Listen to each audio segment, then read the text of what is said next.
আসসালামু আলাইকুম। অনেকের মনে প্রশ্ন আছে যে তারেক রহমান মালয়েশিয়াতে গেল কিন্তু মালয়েশিয়া গেন চালু হইতেছিল না, ঠিক আছে? তো সেই ক্ষেত্রে আমি আপনাদেরকে কিছু কথা বলি। মূল কথা হচ্ছে মালয়েশিয়ার যেই মূল উদ্দেশ্যে যাওয়া, তারেক রহমানের যে মূল উদ্দেশ্যে যাওয়া সেটা হচ্ছে যারা অবৈধ লোক আছে তাদের হচ্ছে বৈধতাকরণ নিশ্চয়তা করার জন্য মালয়েশিয়াতে যাওয়া হয়েছে। আর মূলত দ্বিতীয় অপশন হচ্ছে যারা বাংলাদেশ থেকে অনেক আগে থেকেই যে ম্যান পাওয়ার হয়েছে, তারপর আপনার ভিসা ইস্যু হয়েছে কিন্তু যাইতে পারে নাই, ঠিক আছে? ওইখান থেকে যাইতে পারে নাই, অনেক লোক কিন্তু এয়ারপোর্ট থেকে রিসিভ হয় নাই, সেই লোকগুলো কিন্তু আটকে আছে। তারপরের ধাপ হচ্ছে যে যারা নতুন অ্যাপ্লাই করতে চায় তাদের হচ্ছে মানে যাওয়ার নিশ্চয়তা। তো সেক্ষেত্রে আগে দুইটা ধাপ এখন আটকে আছে, এই দুইটা ধাপ সম্পূর্ণ না হওয়া পর্যন্ত আপনারা জীবনও মালয়েশিয়ার মনে করেন যে নতুন কোঠা অনুমোদন সম্পৃক্ত হবে না।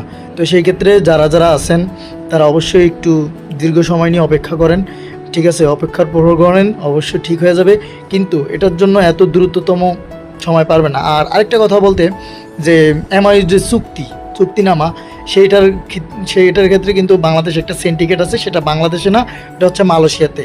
যারা এই যে আপনার মনে করেন যে প্রসেসিং FWCMS বা এই প্রসেসটা কিভাবে অনুমোদন করবে বা সরকার কিভাবে নিবে এটা নিয়ে মনে করেন যে রিসার্চ করতে করতে এটাও একটা কিন্তু সিন্ডিকেটের আওতার ভিতরে আছে।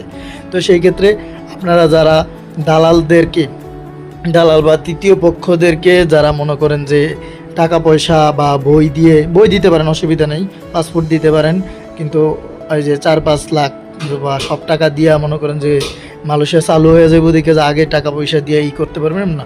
আপনারা চাইলে মনে করেন যে মালয়েশিয়া ধরেন আজকে চালু হয়েছে, আপনার কার্যক্রম চালু হইতেছে, মেডিকেল চলতেছে, একবারে পুরাদমে উন্মুক্ত হয়ে গেছে, তখনও আপনারা দিতে পারবেন, ঠিক আছে? ওই যে আগে দিয়ে রাখলে আপনার আগে কাজ হবে এরকমটা কিছু না, কারো কিছু না। কিন্তু আপনি যদি চান, ঠিক আছে, আপনারা যেদিন চালু হইব ওই দিনও দিতে পারেন। সেই ক্ষেত্রে আপনাদের হতাশার কিছু নাই যে আগে ভাগে দিয়ে দিতে হইব, ঠিক আছে? অনেকে আছে ঋণ ফিন করেও মনে করেন যে টাকা পয়সা দিয়া অনেকটা ভোগান্তির শিকার হইতে হয়, ঠিক আছে? সেই ক্ষেত্রে নতুন ভিডিও পেতে চান তারা অবশ্যই আমাদের বা কোনো প্রশ্ন থাকলে অবশ্যই ইনবক্সে বা আপনার কমেন্ট বক্সে মেসেজ করতে পারেন, ঠিক আছে? পরবর্তী আপডেট আমি অবশ্যই জানাই দিব, ঠিক আছে? ওকে, আল্লাহ হাফেজ।